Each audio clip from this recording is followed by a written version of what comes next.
Hello, Bashar. And to you, good day. Got it. Okay, I've been realigned. Two questions, one theme. I want to get your perspective on, I've seen two camps in channelers, in spiritual type people, where there's sort Spiritual type people. Yes, those folks. You are all spirits. Yeah, but all right.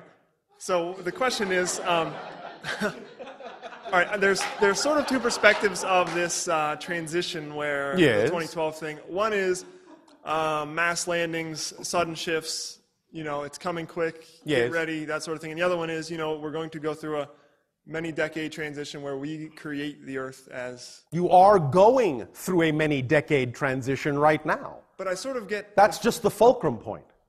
What is the fulcrum point? 2012. Oh, I see. Okay. So what are the people that are channeling and perceiving that this is going to come in a massive type...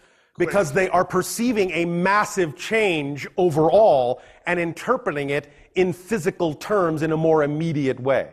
But it is not impossible for certain things to happen. Again, we deal in probabilities. Yeah. The idea of the 2012 demarcation is not only the idea that you will finally tip the scale to slightly more collective positive energy on the planet than negative. It is also the end of what has been euphemistically referred to as the quarantine of your world. Yeah, okay. So while it is totally possible that all of our ships could land the very next day, it is highly unlikely because you're not ready. Right. The idea, however, is that after that date, our, for lack of a better term, laws will not prevent us from landing. I see. We will take our cue from that point forward totally from when you all actually demonstrate that you are ready for open contact. Nothing will hold us back anymore. You understand? Yes.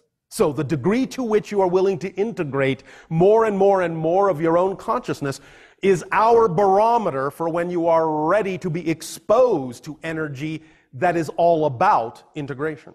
Okay. And surely there are pockets of people that are more ready than others who will experience it first? There are, in that sense, those who may be, as you say, a little ahead of the curve.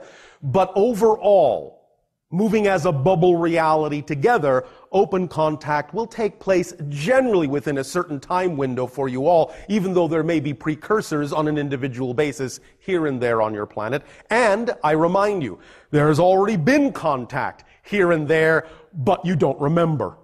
The rate at which you remember in conscious awaking states or in dreams, the rate at which you start to actually remember snippets of the contacts many of you have already had is also a barometer for us to gauge when you are ready for more open contact. So I'm going to wake up one morning and realize that you might remember a snippet or a dream of what feels like a very real contact. That will be an indication that a piece of the memory of the contact has surfaced into your consciousness. Another puzzle piece has locked into place in the big picture.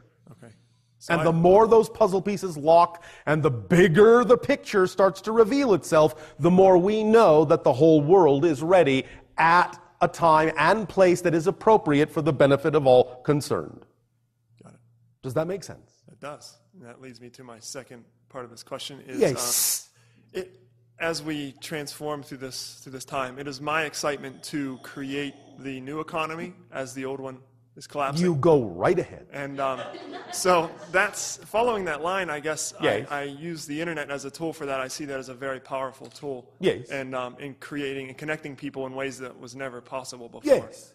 Do you have any perspective or any advice that might... Everything that you create with respect to the idea of the world you prefer, do it with not only your excitement, but with humility, integrity, and no expectation. Got it. Does that help? Perfect. That's the entire formula. For any application, for any situation. Yes. Got it. In an attitude of gratitude. All right? Well, then, thank you. Thank you.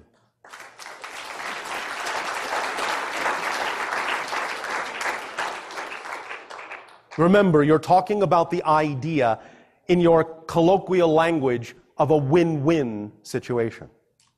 No one needs to lose. There is enough for all.